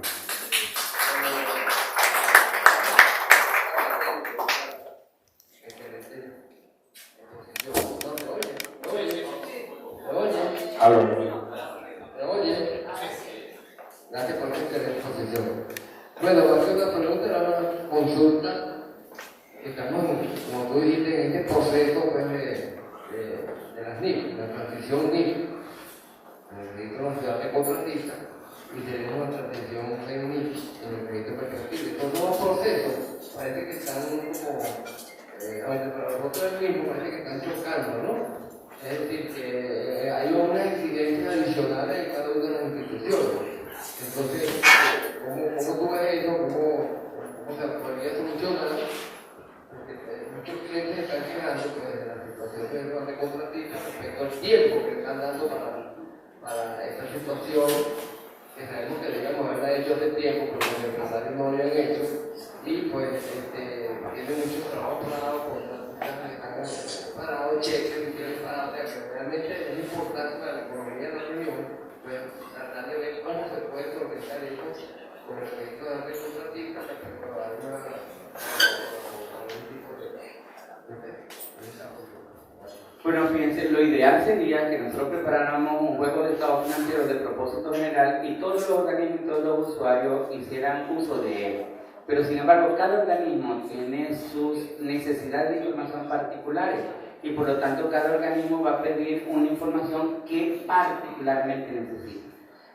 Para nosotros mejor, porque entonces voy a tener que satisfacer la información de un organismo y voy a tener que satisfacer la de otro y van a ser dos trabajos realmente que voy a hacer.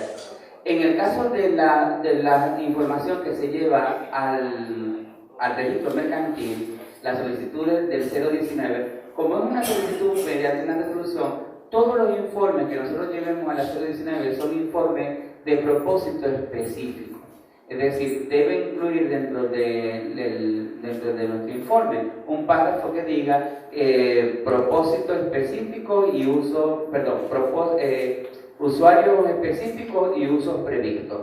Y ahí decimos, este informe se prepara para tramitar el acta de constitución de la empresa tal en el registro mercantil tal del estado tal. Porque ese informe de autoría sobre los bienes muebles e inmuebles, por ejemplo, no tiene ningún otro uso, solamente se le debe dar el uso correspondiente para el registro. Igual cuando prepara un estado financiero para la aprobación del acta de asamblea del ejercicio, debe decir también este estado financiero se prepara para presentar, para acompañar el acta de aprobación de los mismos de la empresa tal ante el registro tal. Porque todo eso, como está reglamentado en una resolución, entonces no tiene propósito general, sino que tiene propósito específico. El SNC se supone que los estados financieros, digo se supone, después explico por qué, que los estados financieros que llevemos en el SNC sean de propósito general. Es decir, que el SNC se debería satisfacer con el informe de auditoría que nosotros preparamos de acuerdo con nuestras normas. Pero el SNC, como una empresa calificadora de riesgo, ella necesita información adicional. La forma correcta o adecuada de ellos solicitarlo es con informes adicionales. Es decir, mira, dame ahora, yo quiero un detalle de las cuentas por cobrar, pero no vayas a incluirla en tu informe de auditoría, porque ese es el propósito general. Yo lo quiero anexo. Yo quiero saber cómo preparaste, cómo actualizaste tú el patrimonio, dame tu capital social actualizado por capa. Yo quiero saber cuáles son tus clientes y proveedores principales, dame una relación de eso. O sea, pedírselo a la empresa y la empresa le suministrará tantos adicionales como ellos necesiten.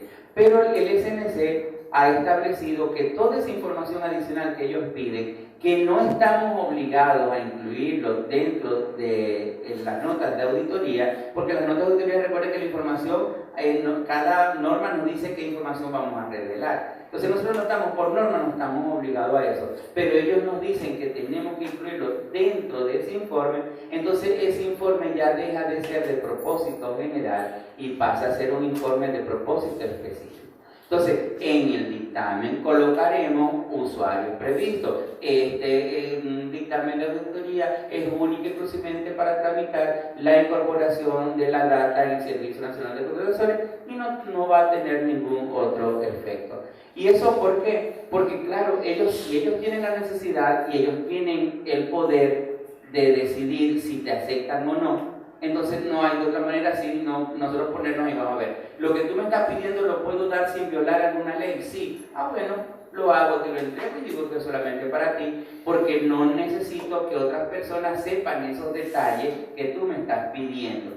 Por ejemplo, ellos piden el estado de REME a 4 columnas, 2 históricas y 2 ajustadas, y las normas internacionales ya no piden, eso lo pidiera la DPC 10, pero ellos lo están pidiendo. Hay algunos que piden que, allá hacía comentarios de ellos, la reserva legal esté incluida dentro del estado de resultado, cuando la reserva legal ni es ingreso ni es gasto, y por lo tanto en el estado de resultado no más que van los ingresos y los gastos, pero ellos la quieren ver ahí. Ajá, pero ¿hay algún impedimento legal que yo no pueda incluirla ahí? No, no hay ninguno.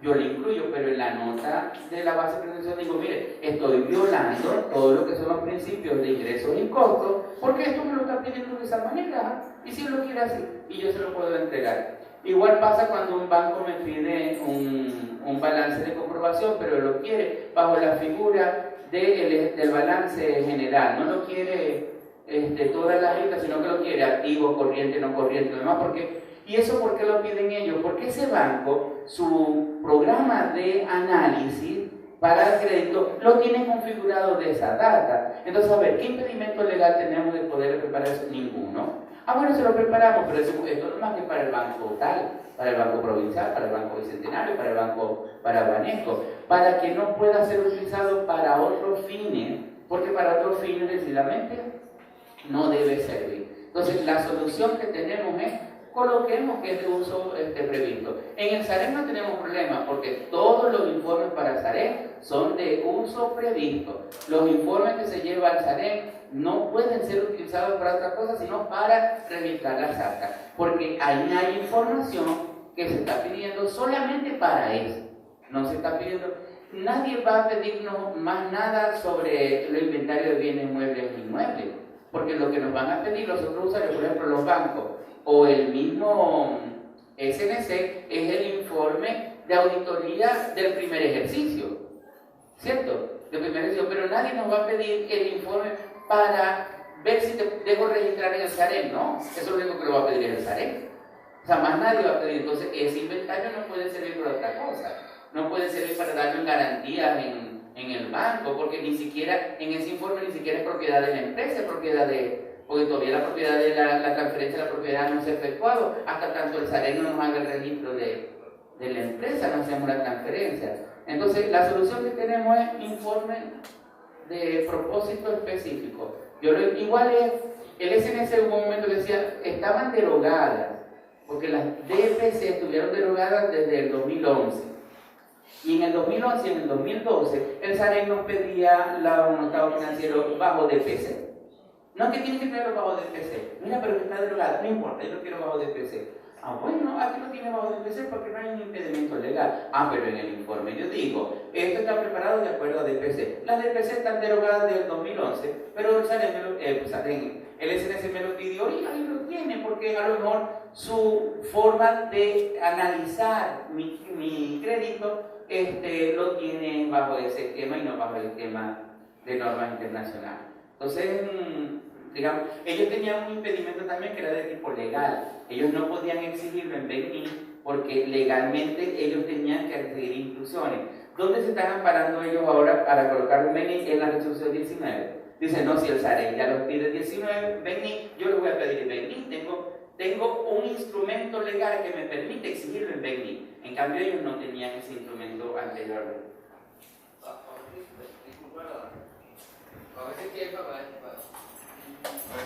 Bajo esa filosofía que está diciendo. ¿Me oye? Sí. Habla sin el micrófono. Sin el micrófono mejor. Bajo esa filosofía. Son casi 86. Bajo esa filosofía, no hay estado financiero de propósito general, porque cada quien tiene su propósito específico. Entonces voy a la inquietud.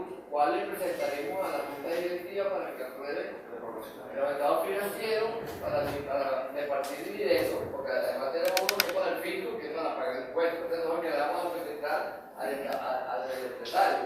Entonces, quizás haya que, no sé, ahora como que me dé más. No, es que al accionista se le va a presentar el de propósito general, igual que se le presenta también al banco. Al banco va a ser de propósito general. Y recuerda que al accionista se le presenta el estado financiero y él tiene ahí en ese momento, cuando tiene la opción de solicitar modificación de él. Entonces todavía ahí no es el estado financiero de manera definitiva el que va a salir, pero el que se presenta es de propósito general. Recuerda que lo que estamos haciendo es de propósito específico para aquellos requerimientos de información adicional. Yo no estoy en contra, ojalá y cada persona que necesita un estado financiero pida uno con una información distinta, porque así cuántos estados financieros nos preparamos y tenemos que hacer los trabajos distintos, ¿no? Para nosotros mucho mejor. Claro, siempre y cuando a más trabajo se represente a que tengo posibilidades de mayor remuneración. El asunto es que lo único es que, por supuesto, yo no puedo preparar un estado financiero, por decir algo, para el SAREN, donde la utilidad es de 10 millones de bolívares, y un estado financiero a lo mejor para el SNC donde la utilidad es de 14 millones de bolívares, porque es un estado financiero distinto, ¿no? Para el CENIA sí puedo preparar uno de 10, porque para el CENIA va a estar ajustado por inflación de acuerdo a la ley de impuesto a la renta, y no, el balance que nosotros hacemos para el CENIA, el Estado, el balance es totalmente distinto a ese, porque ese tiene incorporado un ajuste por inflación que es distinto al ajuste por inflación que va en los libros legales. Pero, pero fíjate hasta dónde llego yo. El SNC me dice, no, tienes que incluir los 14 ahí porque le da la gana que meta, todo el mundo tiene que meter 4.000 bolívares más de ingresos en ganancia y pérdida. Entonces yo veo, bueno, ¿cuál es el impedimento legal? ¿Hay impedimento legal? No lo hago. No hay impedimento legal. Yo, bueno, hay 34.000 bolívares, pero enseguida coloco, estos 4.000 bolívares son mentiras, eso no hay ningún ingreso, sino que esta gente me está diciendo que los metas,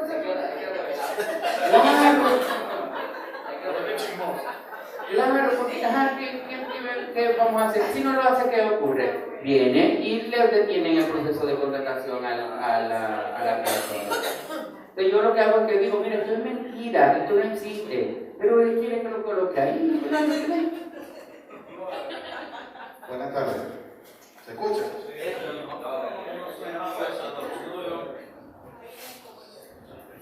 No era Andrea, el micrófono.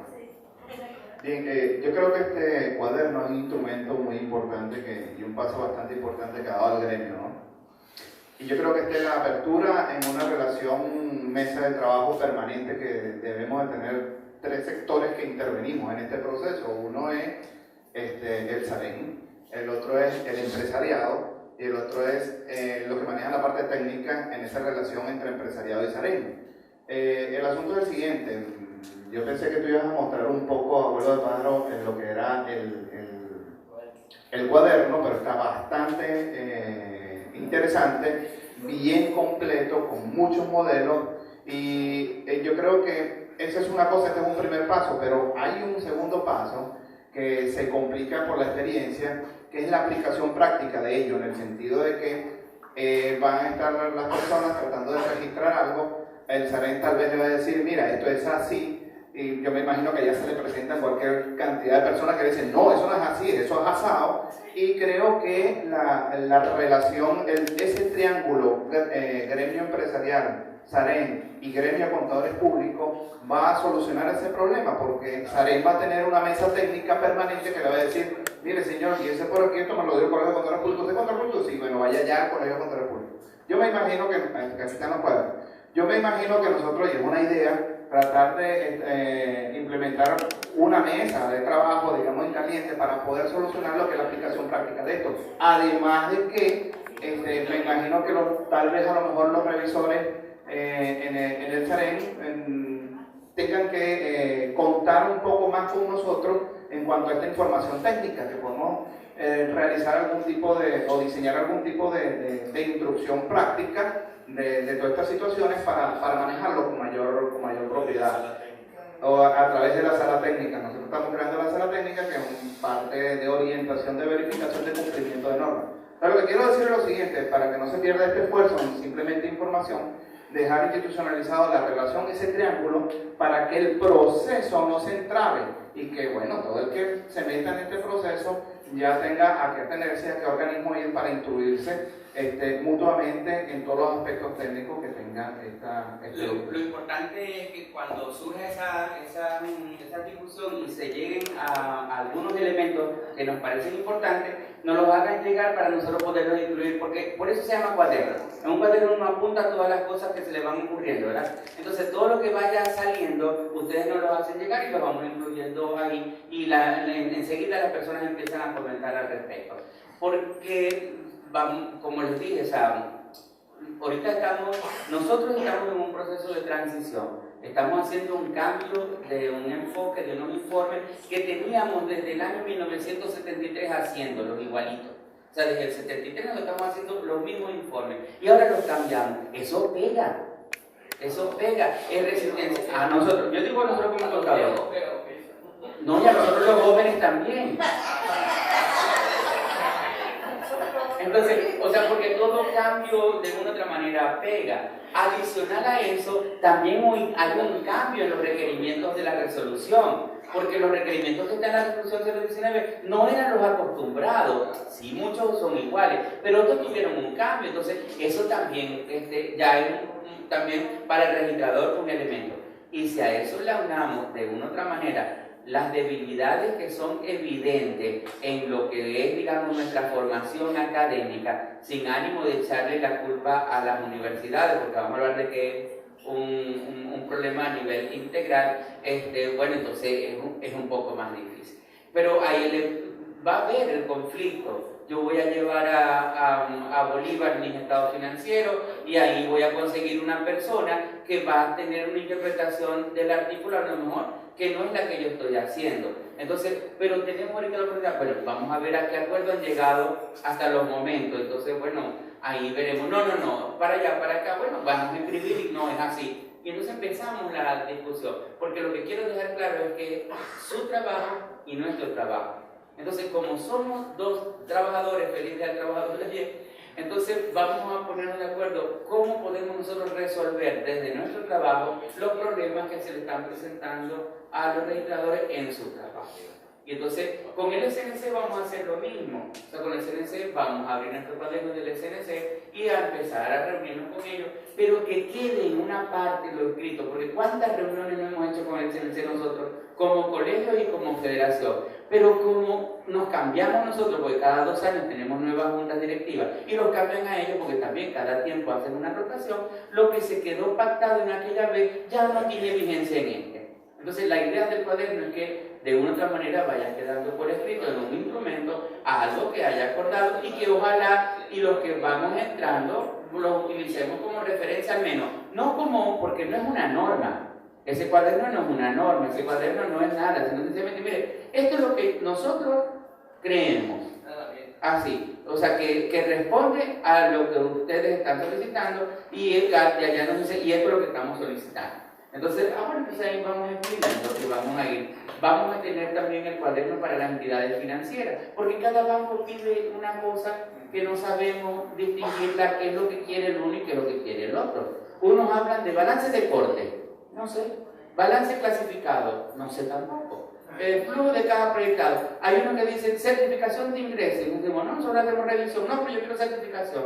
O sea, y seguimos, y nosotros mismos decimos certificación, o sea, hay que ponerse de acuerdo en un montón de nombres que cada uno le ha dado, y eso lo vamos a anotar en una parte para que cuando vamos a buscar aunque sea el nombre. Y una cosa importante que queremos de verdad, y ese es nuestro objetivo como federación en este año, que todos los usuarios de los estados financieros estén en cuenta que quien prepara el estado financiero no lo puede auditar, tiene impedimento legal, ético y normativo de auditar, y quien audita el estado financiero tiene impedimento legal, ético y normativo de prepararlo. O sea que son dos personas totalmente distintas. Si nosotros logramos eso este año, que todos los usuarios sepan eso, bueno, mire, yo creo que es uno de los logros más importantes, porque nuestro gran problema, el problema más grave que nosotros tenemos,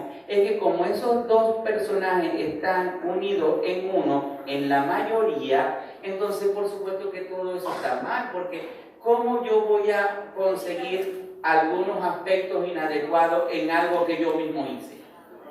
O sea, no puede ser. Entonces, eso hay que lograrlo. Pero es que lo grave es que el empresario ha pensado que eso es así.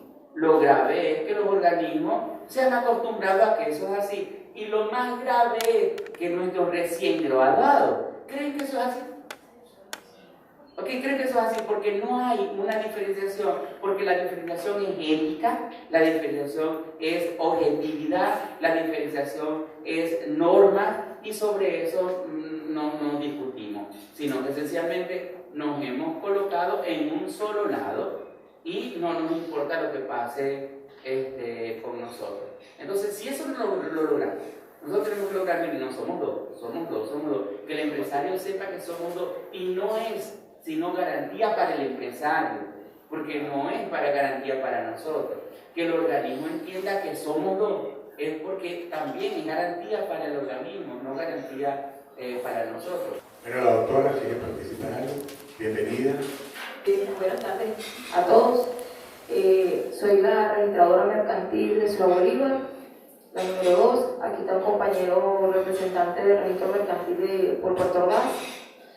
Me es grato haber compartido aquí esta mesa de trabajo, como lo dijo aquí uno de los presentes, una mesa de trabajo. Tengo un mes en la institución y he tenido una pelea titánica con los gestores. Me he venido haciendo el papel de la defensora de los contadores públicos, porque les han venido, están notando mucho la firma de los contadores. Ya yo lo he venido detectando, porque antes de ser registrador mercantil, yo soy experto en materia penal, soy experto grafo técnico y he venido detallando que están montando los sellos, la firma de los contadores, ¿me entiendes? Y sobre todo se ha detectado en la parte de la empresa de maletín.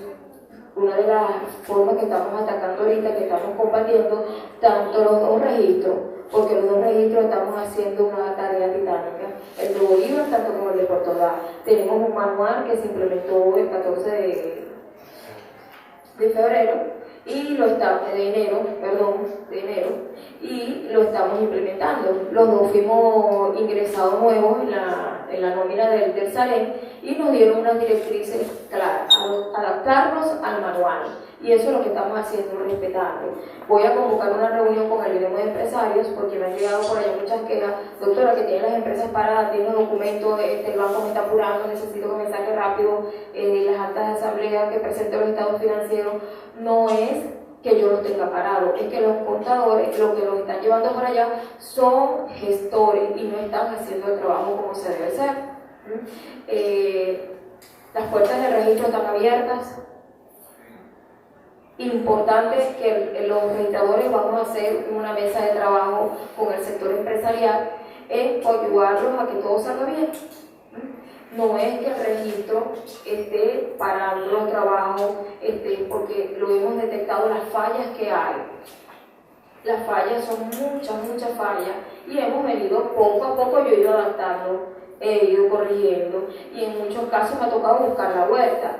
No es posible que un mes que yo tenga ya han sido 2 contadores nada más, 2 contadores. Doctora, ¿cómo es esto? ¿Qué hago? Que yo digo, no, es que hay un manual, tienen que adaptarlo. Vamos a buscarle la vuelta, doctora, vamos a buscarle la vuelta entre los dos. Pero para ello tengo un concurso real de gestores, un concurso. Yo les digo, dígale al contador que venga. Y todavía los estoy esperando. Ya yo tengo 10 expedientes paralizados, 10 expedientes esperando por el contador. Entonces, contra el no es preocupante. Para el SAREN, no el registro al SAREN, a la institución no es preocupante. Entonces, muy buena la disposición que ha tenido el gremio de ustedes para aclarar criterios y unirnos, porque nos tenemos que unir en pro de que todo salga bien y se haga como debe ser. Gracias. Yo tuve la oportunidad de reunirme con el registrador de aquí de Puerto Ordaz, el abogado Luis Guillén. Él de verdad que me dejó entrever su gran preocupación por todo lo que está pasando, porque lo que está diciendo la doctora está trayendo muchas repercusiones desde el punto de vista de nuestra actuación profesional y de las cosas como estamos haciendo nuestro trabajo. No sé si tú quisieras agregar algo.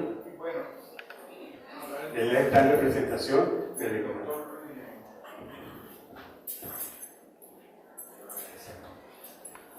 buenas tardes. Bueno, primero para saludar y en nombre del doctor Luis Guillén, registrador mercantil primero de Puerto Ordaz, tomando su palabra, las puertas generales de la oficina están abiertas para cualquier duda que tengan sobre lo que es toda la parte contable y toda la tramitación de documentos. Como dijo la registradora segunda de Bolívar, sí hay muchas fallas, se están tratando de solucionar, pero no es que se estén cerrando las puertas, más bien se están abriendo para informar, para tratar de solucionar. Inclusive, en este momento le iba a preguntar algo, no preguntar, pero siempre hay que, en el sentido de que una parte técnica, con los inventarios. Nosotros solicitamos la factura de los inventarios. Yo he hablado con el CENIAC, todavía no me... ¿Qué parte se toma por decir, en el inventario, ¿ok? Hacemos el inventario, ahí nos da la factura, tomamos el bien, o sea, el bien ya sea el bien mueble, ¿qué vamos a tomar del valor? Ajá, o sea, con el IVA o sin el IVA, ahí se presenta un problema, porque en el inventario, ¿verdad? Por decir algo, el bien como tal, como yo hablo con los del CENIAC, si es el último, o sea, si es el último consumidor, ¿qué se pediría? Y si no es el último, por decir algo, yo voy a hacer un inventario, yo voy a aumentar capital con inventario de mercancía. Ahí yo creo, ¿verdad? He preguntado al CENIAC, todavía no me han respondido. O sea, yo creo que ahí se tomaría sin IVA. Pero si yo compré, por decir algo, unas computadoras, ¿verdad? 50.000 bolívares más el IVA, ya es el destino final, porque es el que voy a usar en la empresa. Entonces, ¿qué opinión tienen ustedes? ¿Qué valor tomaría de hacer el inventario? Bueno, vamos a responder eso con base a la norma contable, al principio contable. El costo de cualquier bien involucra mi precio de compra, todos los gastos atribuidos a él, y entre ellos incluyen los impuestos no trasladables. Entonces, ¿qué sucede? Yo soy un accionista, yo no puedo trasladar el IVA a nadie, o sea, yo no facturo, yo lo único que voy es, yo compré algo y me lo facturaron con IVA y yo no hago facturas adicionales como para hacer mi compensación de débitos y créditos, entonces a mi costo involucra el IVA. Ahora, yo soy René Espinosa, yo soy accionista de una empresa, pero yo facturo como contador público, entonces yo sí hago mi traslado del IVA hacia otro. Entonces yo tengo mi factura, la incluyo, por lo tanto el IVA está excluido de ese costo. Ahora, lo que sí también quiero dejar claro es que cuando hago un acta de asamblea, independientemente del costo que tenga la base, sin base o con IVA, el monto es acordado entre los accionistas. Es decir, si yo tengo un documento, una factura que dice 100 bolívares más 12 y total 112, pero nosotros acordamos que eso tiene un valor de 80, el valor que está dentro del acta de constitución va a ser 80, pero si acordamos que eso sea 120, va a ser 120 sin tener en cuenta si tiene incluido IVA o no el aspecto que está ahí, porque el valor que se incluye dentro del inventario es el valor pactado tal y como lo establece el Código de Comercio, no el valor según factura. El valor según factura se incluye posterior a que la empresa se haya constituido para hacer el registro inicial de las adquisiciones, porque tenemos que tener los documentos correspondientes, pero ahí no, porque les voy a poner un caso. Somos alfareros los dos, lo que decíamos ayer, y vamos a hacer tinajas de barro.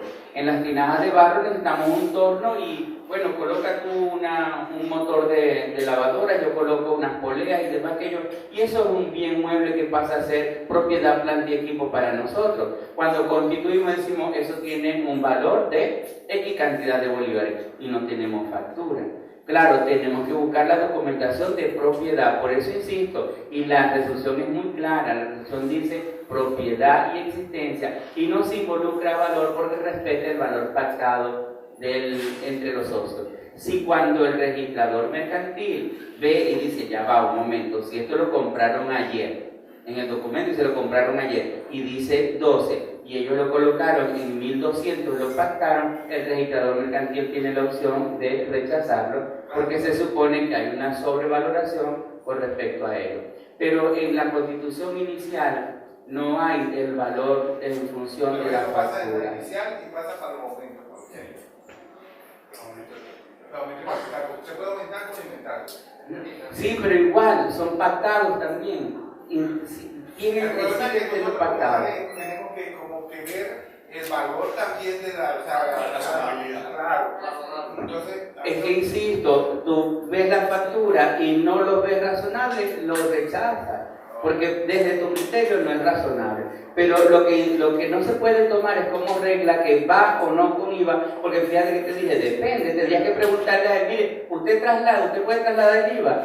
No lo puedo trasladar, entonces inclúyalo, porque la norma contable me lo permite. Sí lo traslado, entonces inclúyalo. Pero aparte de eso, está el hecho de que nosotros acordamos los valores.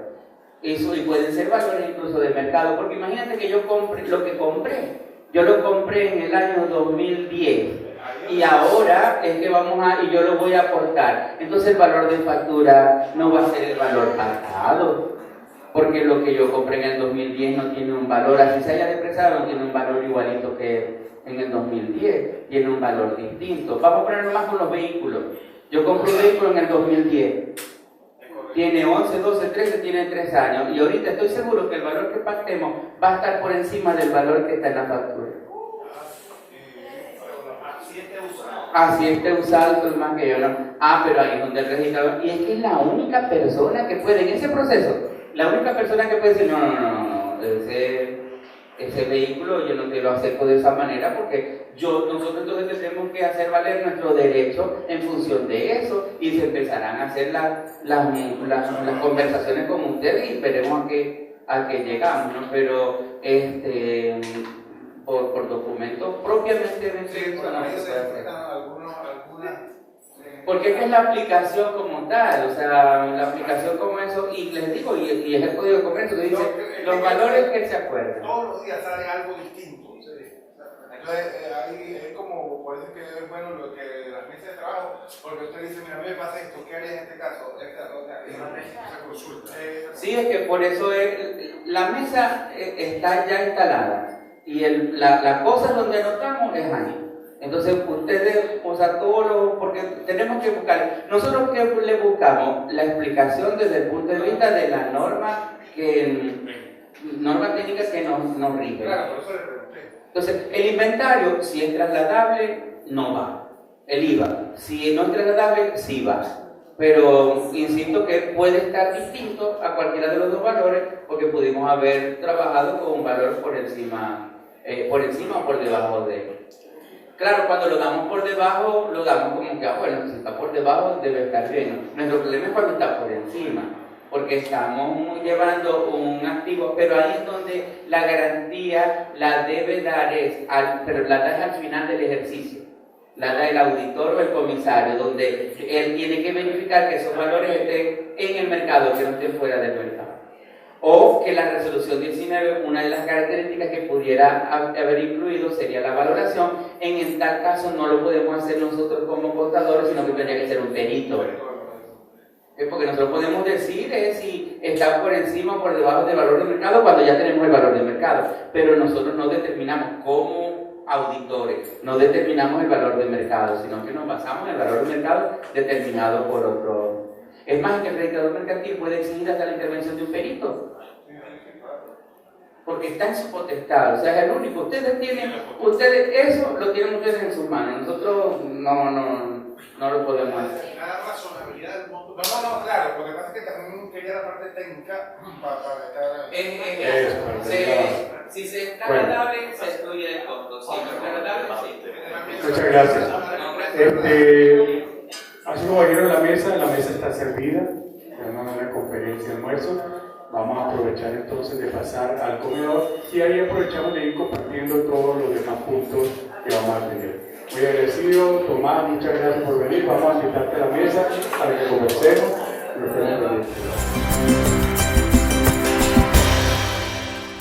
Muchas gracias por la invitación del Gremio de Contadores Públicos a esta mesa de trabajo, en la cual era imprescindible y muy necesaria para la labor que se está ejerciendo en la institución SAREN, en lo que son los registros mercantiles. Lo que me compete en mi oficina que estoy representando en este acto. Era muy primordial el trabajo que se tenía que hacer con los contadores públicos, ya que tenemos un manual que es muy necesario que todo el sector empresarial entienda que debe hacerse todo dentro de los canales regulares. Y esta mesa de trabajo nos va a dar el fin por el cual nosotros estamos luchando, hacer un trabajo efectivo. Pero realmente estaba muy preocupada porque venía detectando muchas irregularidades en cuanto a la constitución de las empresas que se venían haciendo de manera muy irregular. ¿Por qué irregular? Porque se había detectado que había papel de seguridad. El papel de seguridad no llevaban el original, sino habían consignado son las copias simples o escaneadas. Y a mi pregunta de los contadores, no hay papel de seguridad. Y sí he venido corroborando en este acto a través de esta mesa de trabajo que sí hay papel de seguridad, porque no lo habían presentado por estar insolvente con el colegio. Estamos haciendo un trabajo muy arduo y muchas gracias.